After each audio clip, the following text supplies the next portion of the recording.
The crystal chandeliers of Le Petit Jardin cast an elegant glow across the marble floors as Will Smith stepped into what was supposed to be a quiet dinner at Los Angeles' most exclusive restaurant. The maitre d' at the entrance had welcomed him with the practiced warmth reserved for the establishment's high-profile guests. But as Will made his way to his table, he sensed an unusual tension in the air. The restaurant hummed with the gentle murmur of conversation and the delicate clink of fine china, yet something felt off. Will observed as Sarah, the waitress assigned to his section, moved efficiently between tables, her professional smile never wavering as she took orders and delivered elaborate dishes to other patrons. However, when she passed his table, her demeanor changed dramatically. Her eyes would dart away, her path would curve slightly to maintain maximum distance, and her entire body language screamed avoidance. Initially, Will attributed it to the usual celebrity effect. Sometimes, staff became nervous around famous faces. But as minutes ticked by and other tables received water, bread, and menus, while his remained conspicuously bare, the situation became impossible to ignore. A couple seated nearby exchanged knowing glances, their whispered conversation barely masking their growing discomfort with the scene unfolding before them. A young waiter, Marcus, who couldn't have been more than 20, noticed the deliberate oversight. His concerned glances toward Will's table betrayed his internal struggle between professional protocol and basic human decency. When he finally gathered the courage to approach with a menu, Sarah intercepted him with a sharp look that sent him retreating to the kitchen, his face flushed with embarrassment. The restaurant manager, Mr. Thompson, observed the situation from his post near the bar. Rather than intervening, he engaged in an unnecessarily lengthy conversation with the sommelier, his calculated indifference adding another layer to the mounting tension. Will maintained his composure, decades of public life having taught him how to handle uncomfortable situations with grace. When Sarah passed by again, he raised his hand slightly, offering a gentle smile that would have charmed any reasonable person. Instead, she pivoted sharply, rushing to attend to a table that hadn't even signaled for service. "I must say," Will spoke softly but clearly, his voice carrying just far enough to be heard by those nearby, "your dedication to your other guests is truly impressive." The comment, delivered with his characteristic charm, caused Sarah to falter mid-stride. She turned, caught off guard by the unexpected compliment in the face of her obvious dismissal. The growing audience of diners held their collective breath, watching the scene unfold. An elderly gentleman at a corner table, his silver hair and refined manner suggesting years of influence, cleared his throat loudly. "Young lady," he called out, his voice steady and authoritative, "I couldn't help but notice that this gentleman hasn't been offered so much as a glass of water. Is there perhaps a problem with the service this evening?" Sarah's carefully maintained facade cracked slightly. She opened her mouth to respond, but no words came out. The restaurant had grown quieter, the usual dinner conversation replaced by an attentive silence. Among the onlookers, a well-dressed man discreetly raised his phone, its camera lens capturing the unfolding scene. Mr. Thompson finally decided to intervene, though his approach suggested he was more concerned with damage control than proper service. He walked to Will's table with measured steps, his expression a mask of professional neutrality. "Mr. Smith," he began, his voice carrying an edge that contradicted his polite smile, "I trust you understand that we have certain standards here at Le Petit Jardin." The implication hung heavy in the air, causing a ripple of shocked murmurs through the restaurant. Will Smith, one of Hollywood's most respected actors, sat straight in his chair, his expression unreadable as he considered his next move. The tension in the room had reached its peak, and everyone present knew that whatever happened next would define more than just an evening at an expensive restaurant. Chapter 2. A Lesson in Dignity. If this story interested you, don't forget to subscribe to our channel and give it a like. Tell us which city you're watching from. Let's continue. Will Smith rose from his chair with the same grace that had carried him through decades in Hollywood. The restaurant fell silent, all eyes fixed on his commanding presence. Instead of anger or indignation, a gentle smile played across his face as he straightened his jacket. "Mr. Thompson," Will began, his voice warm and measured, "I understand completely about standards. In fact, I've built my career on maintaining them." He gestured to the room around them. "This is a beautiful establishment, and I can see why people would want to protect its reputation. But tell me, what standards exactly are we discussing here?" The manager's confident facade cracked slightly. Several diners had their phones out now, recording the interaction. Sarah, the waitress, stood frozen near the kitchen entrance, her earlier bravado replaced by growing uncertainty.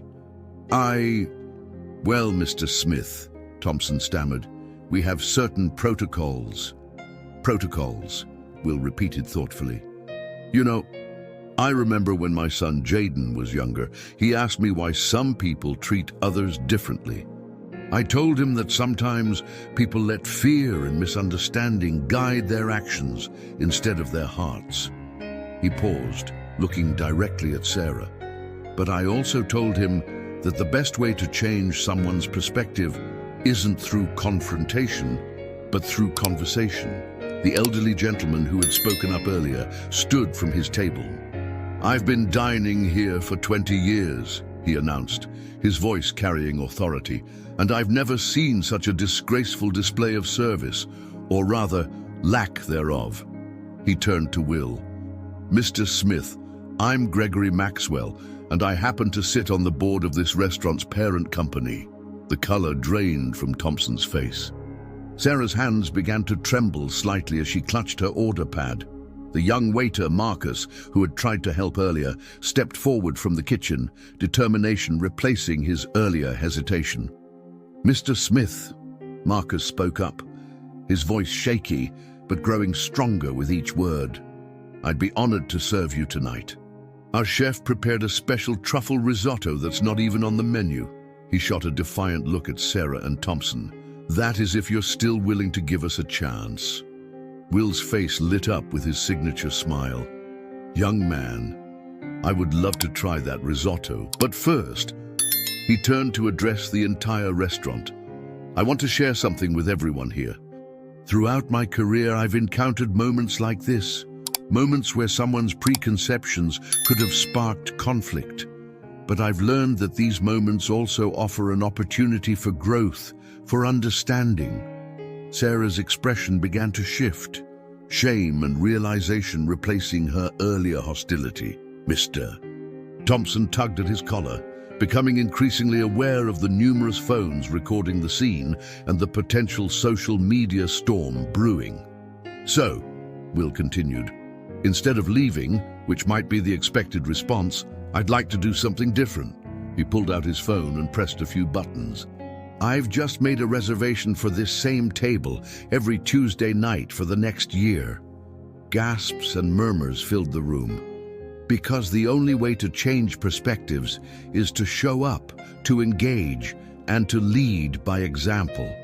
The elderly Mr. Maxwell broke into applause, followed quickly by other diners.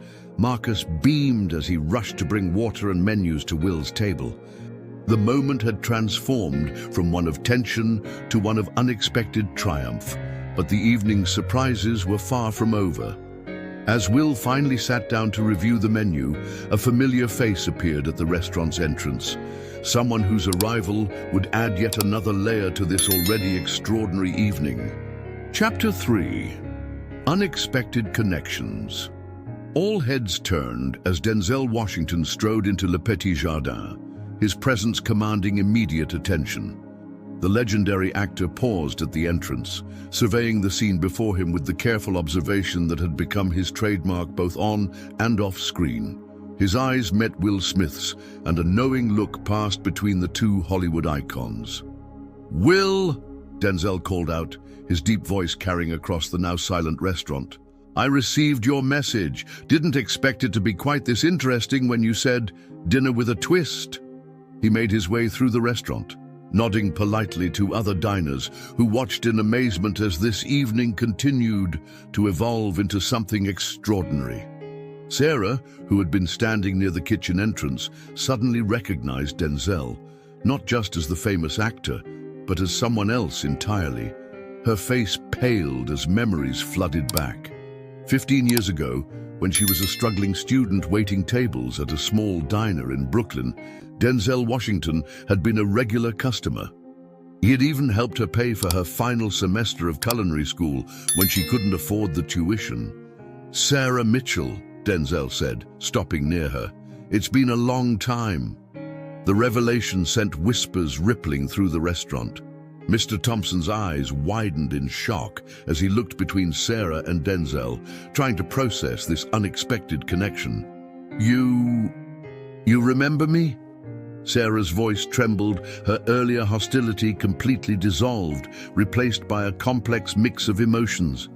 The weight of her recent behavior pressed heavily on her conscience as she stood face to face with the man who had once shown her such kindness. "Of course I do," Denzel replied, his voice firm but gentle. "You were determined to become a chef back then. Said you wanted to create a place where everyone would feel welcome." He glanced meaningfully around the restaurant. "Life has a way of taking us down unexpected paths, doesn't it?" Will Smith watched this interaction with intense interest, his earlier situation temporarily forgotten as the layers of complexity in Sarah's character began to unfold.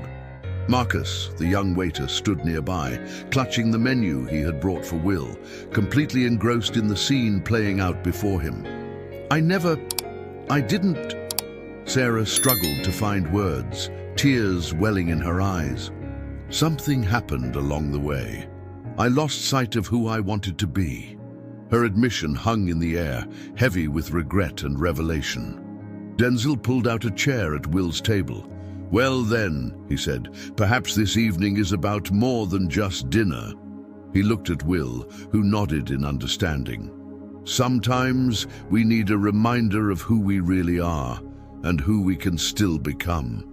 Mr. Maxwell, the elderly board member, rose from his seat once again. "Mr. Washington, Mr. Smith," he addressed both actors, "I believe this evening calls for something special." He turned to Mr. Thompson. "The private wine cellar, if you please, and..." He paused, looking at Sarah. "I think it's time we heard the full story." As Thompson hurried to comply with Mr. Maxwell's request, Sarah took a deep breath, squaring her shoulders. The journey from that Brooklyn diner to this moment had been long and complicated, and the truth she was about to share would challenge everyone's assumptions about prejudice, ambition, and the masks people wear to hide their deepest fears. Marcus stepped forward, placing the menus on the table with newfound confidence. "Shall I tell the chef to prepare something special?" he asked, looking between Will and Denzel. But before either could respond, Sarah spoke up, her voice quiet but clear. "No," she said, drawing all eyes to her. "If you'll allow me, I'd like to go to the kitchen myself." She looked at Will Smith, then at Denzel Washington, her expression transformed by determination. "There's a dish I created years ago, inspired by a lesson Mr. Washington taught me about bringing people together.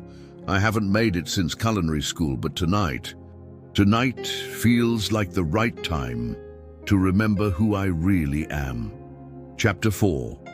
The Taste of Truth. The kitchen of Le Petit Jardin fell silent as Sarah pushed through the double doors, her presence commanding attention in a way it never had before. The executive chef, Pierre Laurent, looked up from his station, surprise evident on his face as she approached with purpose. "I need to use the kitchen," Sarah announced, her voice steady despite the emotion behind it. "There's something I have to prepare myself." She turned to face the kitchen staff, many of whom had worked alongside her for years without knowing her culinary background. "It's time for me to remember who I am." Out in the dining room, Will Smith and Denzel Washington sat with Mr. Maxwell, engaged in deep conversation.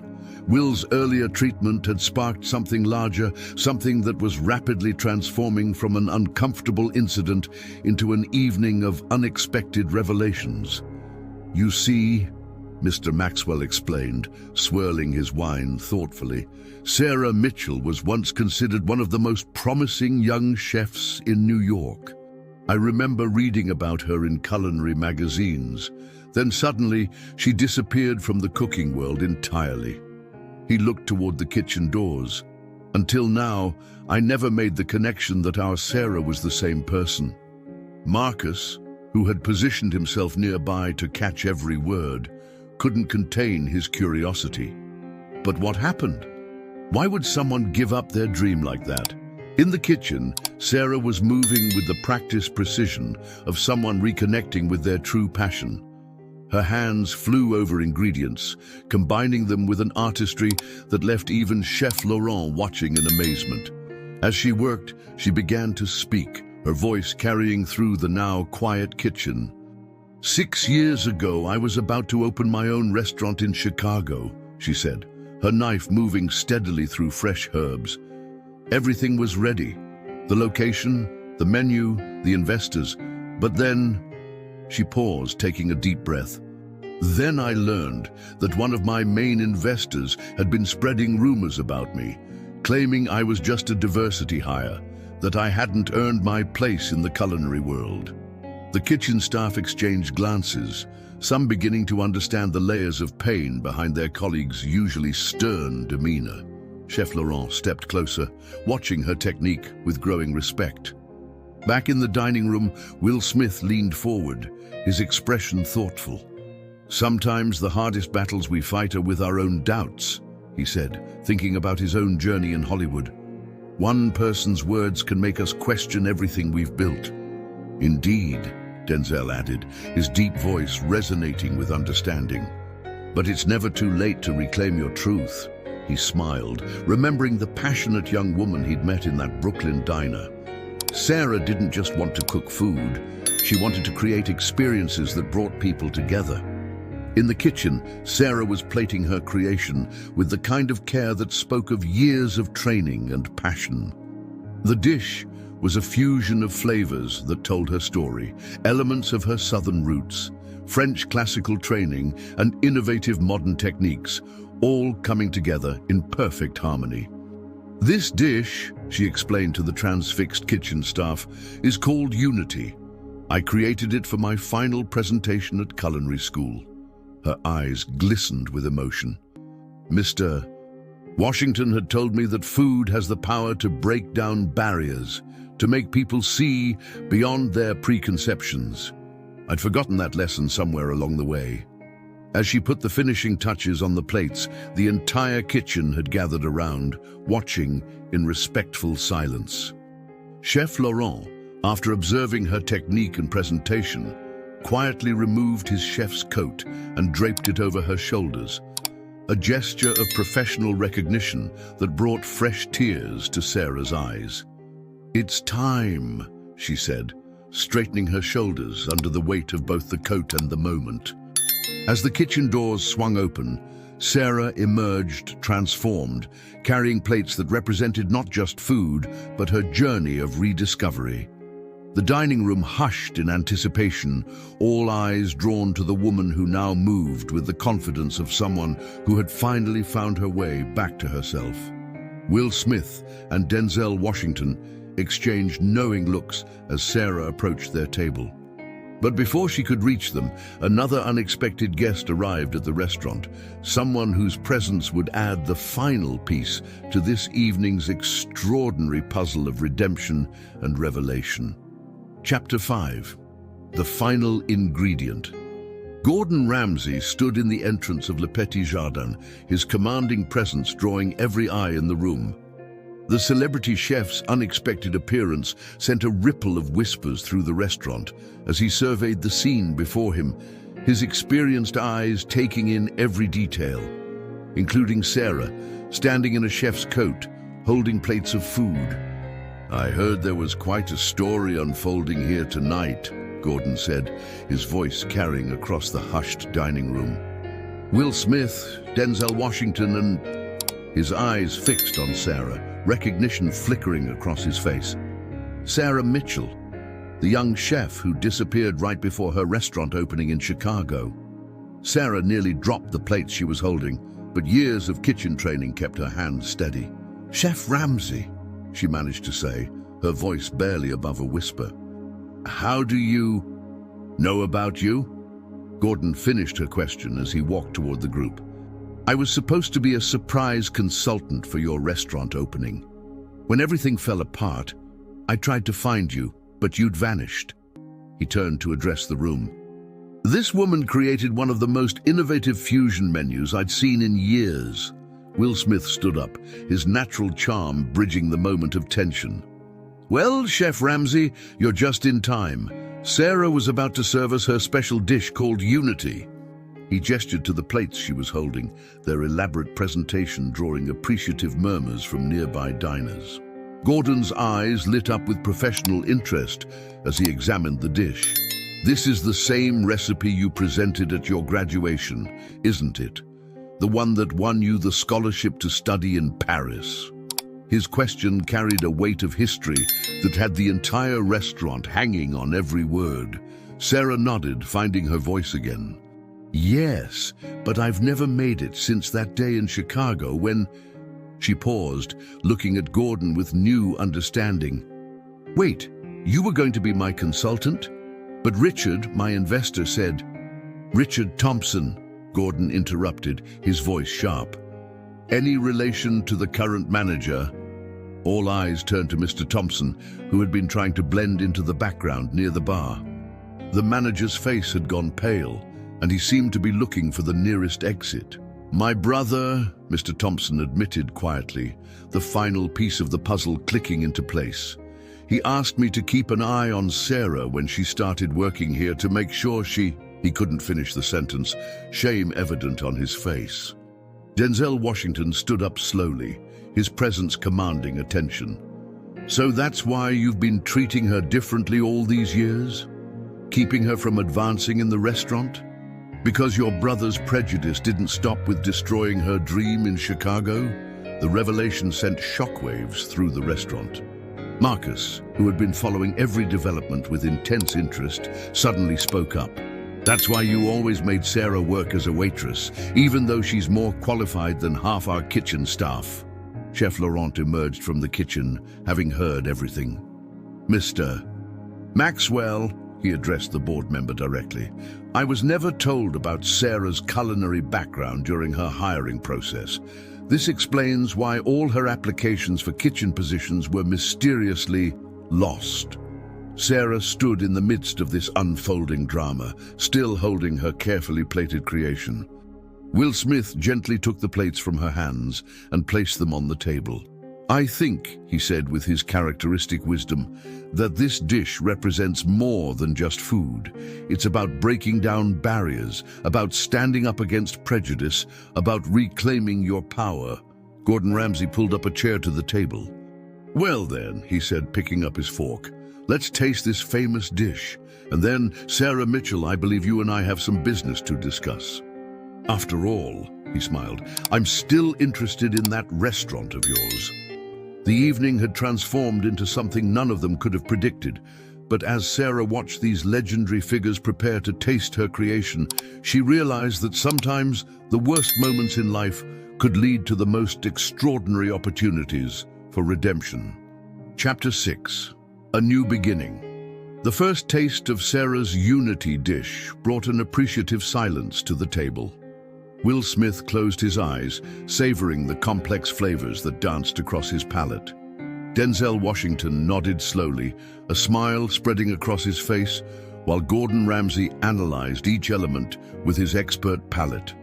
"Extraordinary," Gordon finally declared, setting down his fork. "The way you've balanced the flavors, combining classical French techniques with modern American fusion and your southern roots. It's exactly what the culinary world needs right now." He turned to face Sarah directly. "This is why I wanted to be part of your restaurant in Chicago. This ability to bring different culinary traditions together, to create something that represents unity through food. It's rare.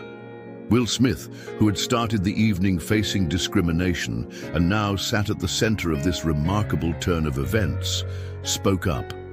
"You know, Sarah, when I walked in here tonight, I never expected to be part of such an important moment in someone else's journey. But that's the thing about prejudice. When we stand up to it, we never know whose life we might change, including our own." Mr. Maxwell, who had been quietly observing, cleared his throat. "Mr. Thompson," he called out to the manager, who still hovered uncertainly near the bar. "I believe it's time for some changes at Le Petit Jardin, starting with the recognition of talent, regardless of where it comes from." He turned to Chef Laurent. "What do you think about having a new co-head chef?" Chef Laurent smiled broadly. "It would be my honor to share my kitchen with someone of Sarah's talent." He extended his hand to her. "Together, we could create something truly special here." But Gordon Ramsay wasn't finished. "Actually," he interjected, "I have a different proposal." He pulled out his phone, quickly typing something before continuing. "I've just sent an email to my team. Sarah, I want to revive your restaurant project, not in Chicago, but right here in Los Angeles. Same concept, but bigger. And this time, you'll have my full backing and support." The restaurant erupted in applause. Marcus, beaming with pride, began clearing the plates, but not before taking a picture of the remains of the historic dish. The photo would later become the first post on the social media account of Sarah's new restaurant. Denzel Washington stood, addressing the room. "Sometimes life gives us second chances, but it's up to us to be brave enough to take them." He looked at Sarah with paternal pride. 15 years ago, I saw something special in a young waitress in Brooklyn. Tonight, everyone in this room sees it too." Will Smith, ever the ambassador of positive change, added his own thoughts. "This evening began with an act of discrimination, but is ending with an act of triumph. It's a reminder that our worst moments can lead to our greatest opportunities if we face them with dignity and perseverance." Mr. Thompson, who had finally found the courage to approach the table, spoke softly. "I've spent years carrying out my brother's prejudice as if it were my own. I can't undo the past, but I can help build a better future." He turned to Sarah, "starting by making sure your story is heard." 1 year later, Unity by Sarah Mitchell opened its doors in downtown Los Angeles. The restaurant's first service was a private event attended by Will Smith, Denzel Washington, and Gordon Ramsay, among others.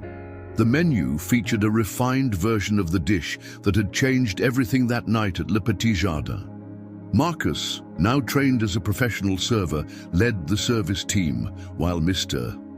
Thompson, having learned profound lessons about prejudice and redemption, served as the restaurant's community outreach director.